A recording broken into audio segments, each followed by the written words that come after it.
Seguimos con el estudio de las parábolas. Ya estamos llegando a las últimas. Nos queda este fin de semana y la semana que viene y ya parábolas se acaban y empezamos una nueva serie que después se las vamos a contar. Pero bueno, volviendo y retomando lo que estamos estudiando, las parábolas. Normalmente para poder entenderlas de una mejor manera nos sirve entender el contexto de la parábola que está diciendo. Entonces de esa manera vamos a entender hacia dónde va ese mensaje, a quién le está diciendo, por qué le está diciendo lo que le está diciendo. ¿Bien?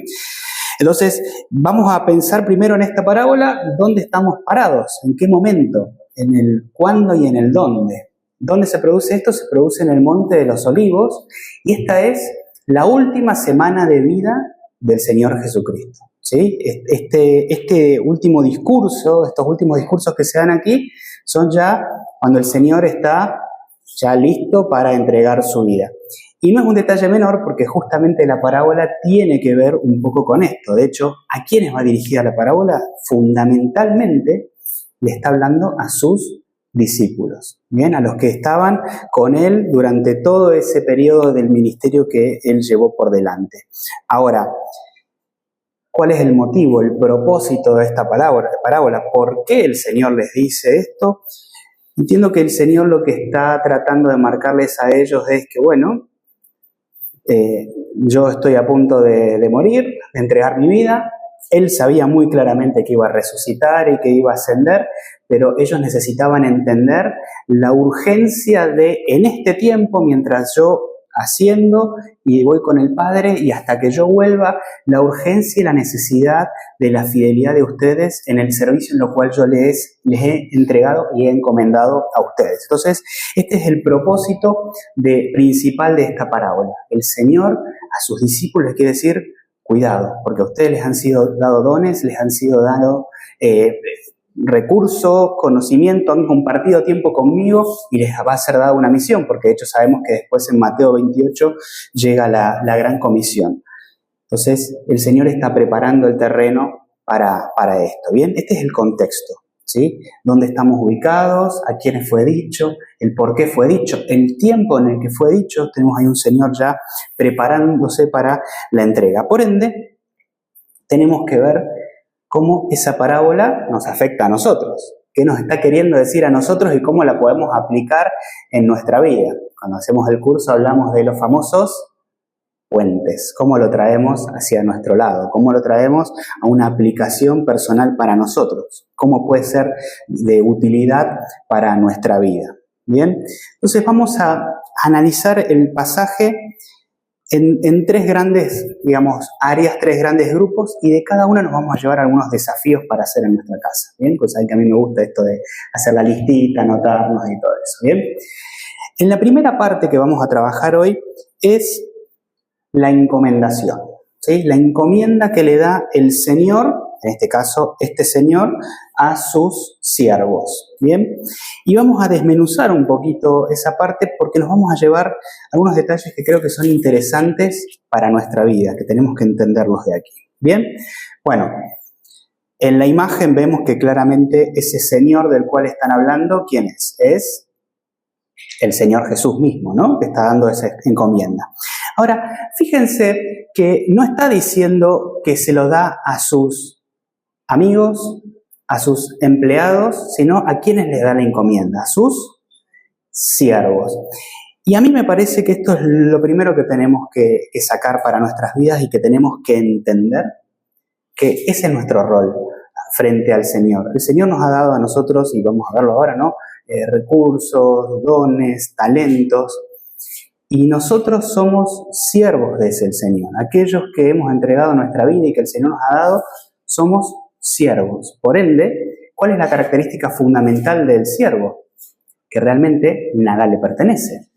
Todo es de su Señor. Y es lo primero que nosotros tenemos que poner en nuestra cabeza al analizar esta parte. Es entender de que nosotros tenemos un montonazo de cosas cada uno, ¿no? Tenemos vuelvo a lo mismo, recursos, dones, talentos. Cada uno tiene muchas capacidades especiales que han sido dadas por el Señor. Y esa es la clave. Son del Señor. Y nosotros somos administradores, como estos siervos, de lo que el Señor nos ha dado. En 1 Corintios 6, versículos 19 y 20, el apóstol Pablo nos hace acordar un poquito de esto. Dice: ¿o ignoráis que vuestro cuerpo es templo del Espíritu Santo, el cual está en vosotros, el cual tenéis de Dios, y que no sois vuestros? Porque habéis sido comprados por precio. Glorificad pues a Dios en vuestro cuerpo y en vuestro espíritu, los cuales son de Dios. Bien, esta idea de que son siervos es fundamental tenerla clara, ¿sí? Insisto, saquemos la idea de empleados, de amigos, de conocidos, son siervos. Y a nosotros somos también llamados siervos. Ahora, claramente, aquí uso una ilustración con la figura de los talentos, que en aquella época podía ser una medida de peso o también podía ser una moneda de cambio, digamos, algo con lo que se pagaba, ¿sí? Pero nosotros lo podemos trasladar a nuestra vida y era lo que yo decía recién, ¿no? En nuestro hoy son aquellos dones espirituales que el Señor nos da, aquellos talentos que el Señor nos da, aquellas capacidades que nosotros tenemos, aquellos recursos, pueden ser económicos o de lo que ustedes se les puedan imaginar, aquellas relaciones o amistades que nosotros podamos tener, que también son recursos que el Señor nos da, ¿sí? Y lo fundamental es que todo esto tiene que ser usado para su gloria. ¿Bien? Ahora, veamos la última parte de esta primera encomienda. En el versículo dice, conforme a su capacidad. ¿Bien? Y otra característica fundamental de esta idea es que Dios nos conoce a nosotros perfectamente. ¿Bien? Por ende, la encomienda que le fue dada a los siervos en este relato es porque los conocía a cada uno. Y el Señor nos conoce a cada uno de nosotros, de manera tal de que los dones, talentos, recursos, todo lo que nos ha sido dado a nosotros, ha sido dado de una manera intencional por el Señor. ¿Por qué? Porque el Señor nos conoce y el Señor sabe cuál es nuestra capacidad para poder administrar, y después vamos a ver que claramente es porque también rendiremos cuentas en base a eso que el Señor nos está dando. Bien, dato fundamental es que el Señor, además de que nos conoce, se nos da de acuerdo a nuestra capacidad, con lo cual no nos sobrecarga. Bien, y ahora vamos a ver que la tarea que les encomienda o los talentos que les da a cada uno fueron acorde a lo que podían hacer y, insisto, no sobrecargó a ninguno. Bien, fíjense en 1 de Pedro 4:10 dice, cada uno, según el don que ha recibido, ministrelo a los otros como buenos administradores de la multiforme gracia de Dios. ¿Sí? ¿Cuál es nuestro rol? Administrar esto que nosotros hablábamos. Por lo cual, vemos un poquito cómo fue esta encomienda, ¿no? Dijimos que es el Señor a sus siervos, conforme a la capacidad de esos siervos les fue dado recursos y talentos. Para nosotros es exactamente lo mismo, con lo cual viene la parte de decir, bueno, ¿qué saco de esta primera parte yo? ¿Qué deberes puedo hacer yo para entender mejor esta parábola? En primer lugar, algo muy simple, pero que va de la mano con lo que dice siempre Marcos, que es ponerle nombre y apellido, que es identifiquemos nuestro encargo. Debemos, y es fundamental que seamos absolutamente conscientes nosotros de cuáles son esos dones que el Señor me dio, cuáles son esos talentos, cuáles son esas capacidades, cuáles son esas, inclusive, relaciones que el Señor me ha dado para que yo las pueda administrar y pueda darle gloria a través de ellas, ¿sí? Parece algo quizás muy simple lo que estoy diciendo, pero yo insisto con la idea de que si no somos capaces de identificar puntualmente, en vez de hablar en general, la realidad es que después estas cosas no llegan a buen puerto, porque no sabemos lo que estamos haciendo realmente. Entonces, primera cuestión es, identifiquemos cuál es nuestro encargo, cuál es lo que el Señor nos ha dado. Ahora, segunda cuestión es recordar cuál es el propósito de ese encargo. ¿Y cuál es el propósito de ese encargo? Claramente es darle la gloria a Dios, ¿sí? No es para que yo sea, no sé, toco el piano, que yo sea mejor tocando el piano. No es para que yo sea mejor cocinando, yo sea mejor predicando. Son cuestiones que tenemos que mejorar y queremos hacerlas mejor, pero al fin y al cabo son todos para la gloria de Dios y para extender su reino. Cuando entendemos y ponemos en perspectiva el propósito, es cuando realmente podemos hacer las cosas como se deben.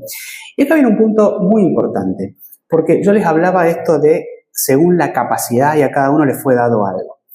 Y el desafío que tenemos nosotros también, y que nos pasa mucho porque somos súper humanos, y los humanos somos así, es dejar de compararnos, ¿sí?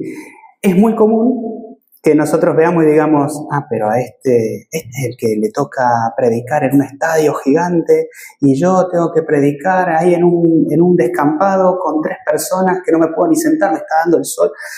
Y empezamos a decir, pero ¿por qué a mí me dio esto y al otro le da lo otro? No, acá el Señor lo hizo acorde a la capacidad de cada uno y con un propósito para cada uno. Y a cada uno de nosotros nos han sido dado dones, talentos, todo esto que yo decía, acorde a la capacidad y con un propósito del Señor. No perdamos el foco tratando de ver, a ver qué tiene el otro, es lo que el Señor me ha dado a mí. ¿Bien? Desafíos, los 3 desafíos de esta primera parte. Ahora, tenemos la encomienda, ¿no? El Señor les dio a sus siervos esto. Ahora, viene la parte interesante. ¿Cómo lo administró cada uno de esos siervos a lo que le fue dado? ¿Bien? Fíjense, tenemos el primero. El primero le fueron dados 5 y dice que inmediatamente se fue y empezó a negociar con ellos, ¿sí? Lo cual habla esta idea de una acción inmediata, ¿sí? No puso excusas, no empezó a sacar cálculos y a ver qué, directamente actuó. Y la realidad es que nuestra vida, en la fe y la demanda del Señor para nosotros con nuestros recursos es actuemos. No esperemos a ver si yo después de que haga 3 seminarios y haga esto y después estudie acá y me reciba de esto, pueda empezar. O no, porque yo no sé si puedo hablar con tal. El Señor te ha dado los recursos, utilízalos. Y los tienes en tu poder y los tienes que usar en este momento, ¿sí? Fíjense que el de los 2 talentos, otra cosa muy interesante, es que, en base a lo que decíamos recién, él no sintió ni envidia ni inferioridad por lo que él tenía. Él cogió sus 2 talentos y se fue a trabajar esos 2 talentos que él tenía. Y también es para nosotros, un poco lo que yo decía de recién, esto de no compararnos y de trabajar con lo que el Señor nos ha dado. Es un claro ejemplo de que lo que el Señor te ha encomendado no lo tienes que mirar a la luz de otros, tienes que ir en base a lo que el Señor te ha dado.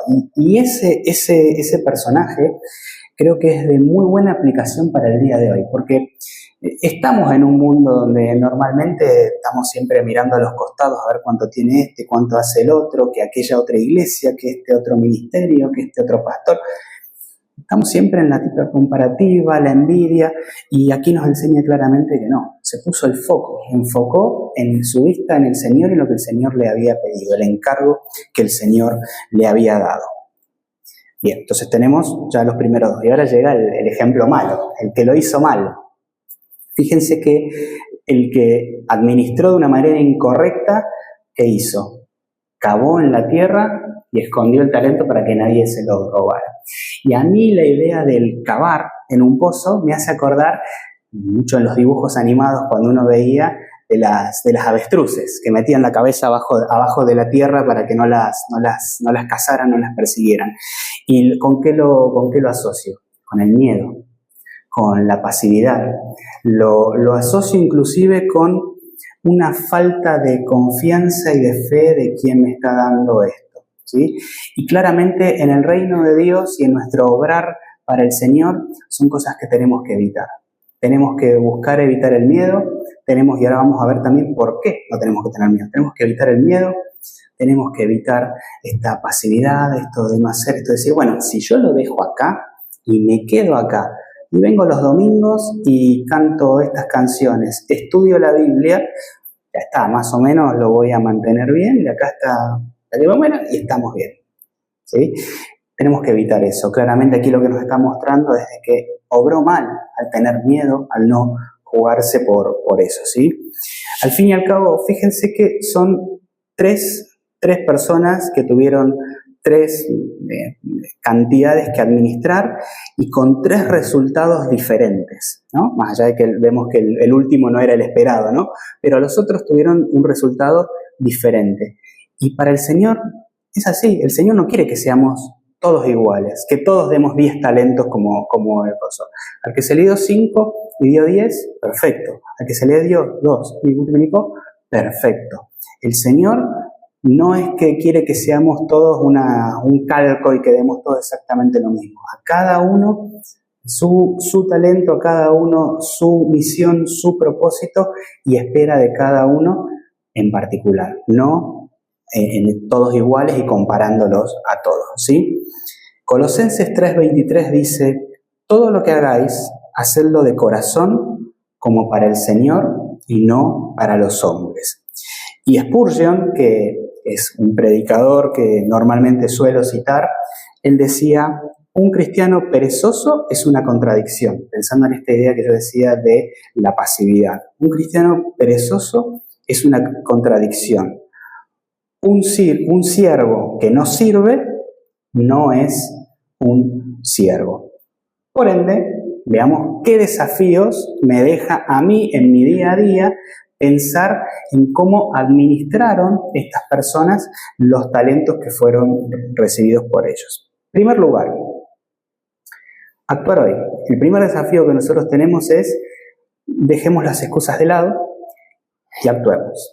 ¿Sí? Lo que yo decía, él directamente recibió y empezó y fue a negociar, tomó acción en lo que el Señor le había dado, ¿sí?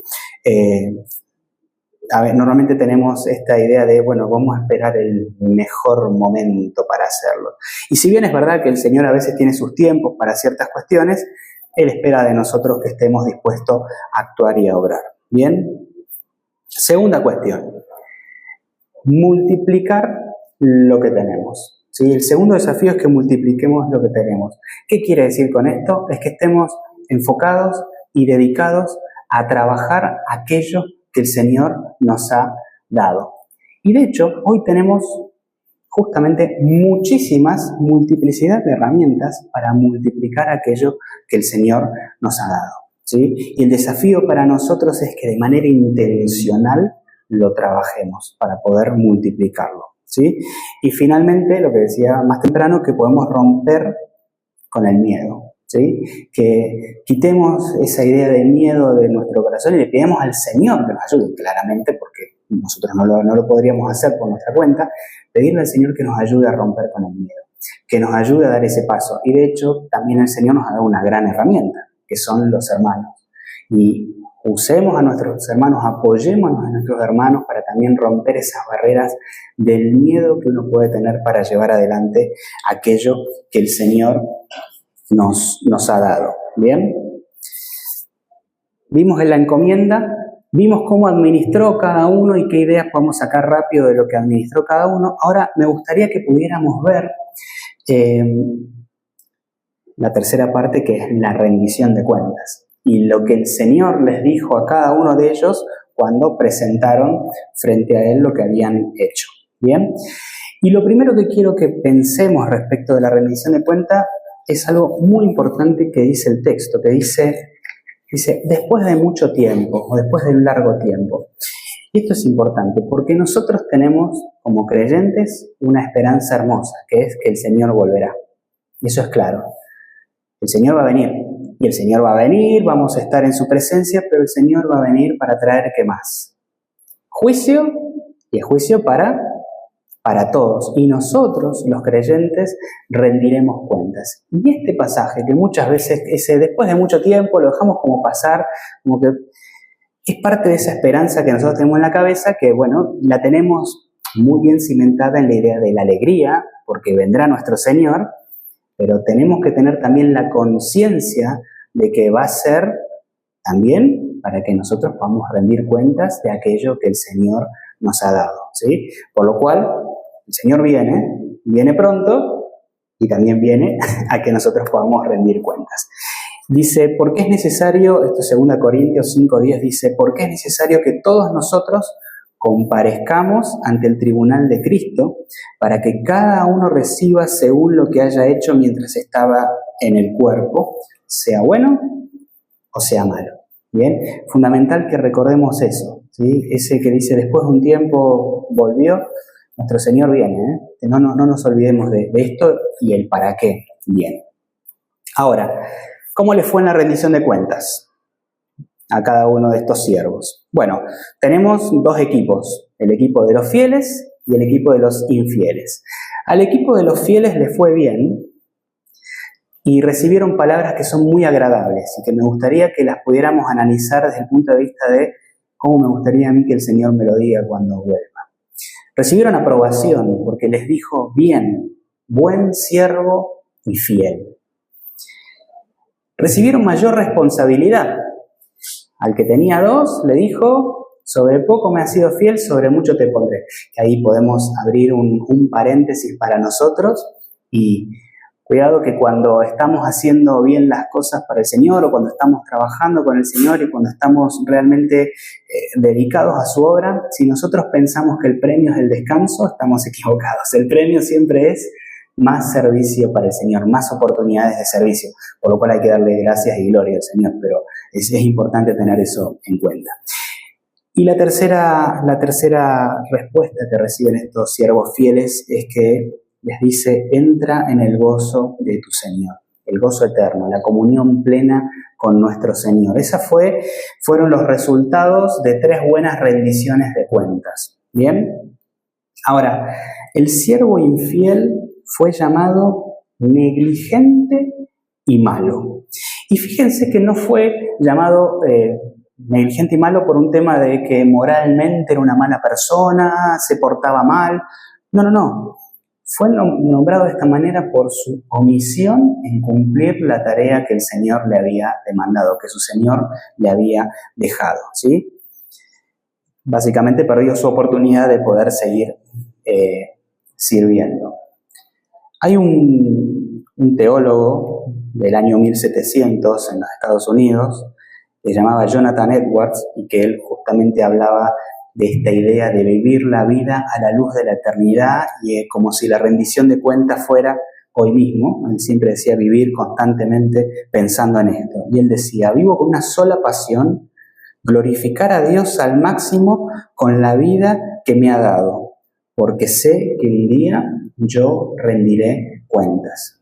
Quizás esto es un texto, digamos, que uno dice, bueno, una frase interesante, pero si uno se pone a analizar lo que tiene atrás, habla de una vida que era intensa, una vida que estaba realmente dedicada al servicio del Señor y como resultado claramente podía recibir esa rendición de cuentas. Ahora, esta idea de la rendición de cuentas y lo que le pasa a cada uno de estos siervos, ¿qué nos lleva a pensar a nosotros? ¿Qué desafíos personales nos deja a nosotros y qué es lo que tenemos que pensar nosotros en esta semana? En primer lugar, tenemos que vivir en comunión con el Señor. Pensar en vivir una comunión diaria con el Señor. Ustedes me dirían, ¿pero qué tiene que ver esto con lo otro? Yo creo que la relación es clave con esta. El examen final que nosotros vamos a recibir en la rendición de cuentas realmente no se va a tratar de lo que nosotros hicimos. Porque si nosotros leemos Juan 15:5, ¿qué es lo que dice Juan 15:5? Juan 15:5 dice que Él es la vid, nosotros somos los pámpanos, y si estamos unidos a Él, podemos hacer las cosas, y separados de Él, no podemos hacer nada. Lo cual nos enseña un poquito la clave de cómo cumplir la tarea que el Señor nos ha mostrado aquí, que es viviendo en comunión con Él. Si no estamos en comunión con Él, si no fortalecemos nuestra relación con Él, nos va a pasar la del miedo, nos va a pasar la de no saber qué hacer con lo que nos ha sido dado. Si estamos en relación con Él, vamos a poder realmente sentir esa necesidad de urgencia que tuvo el primero, decir, salgo a negociar, tener la cabeza de recibir lo que tengo como el segundo y no poner a ver qué tienen los demás, sino decir, tengo que hacer lo que el Señor me ha dado, ¿sí? La clave está, por ende, en que como primer desafío para que nuestra rendición de cuentas sea exitosa y buena, es tener esa relación con el Señor. Por ende, que cada día podamos buscarle, cada día podamos acercarnos a través de su palabra, podamos buscarlo en oración, para poder justamente conocerlo y estar en relación con Él y cumplir lo que dice Juan 15:5. Ahora, En segundo lugar, la rendición de cuentas a mí me hace pensar en que tenemos que evaluar nuestro corazón más allá de nuestras acciones. ¿Bien? Fíjense que el siervo infiel tenía excusas, ¿sí? Y puso varios pretextos para decir por qué no había hecho las cosas. Y fundamentalmente, por más que el pasaje dice de que yo conocía que tú hacías esto, que tú hacías lo otro, a mí me muestra que realmente tenía desconfianza en su Señor. Realmente decía, me va a hacer algo, así que por las dudas lo escondo.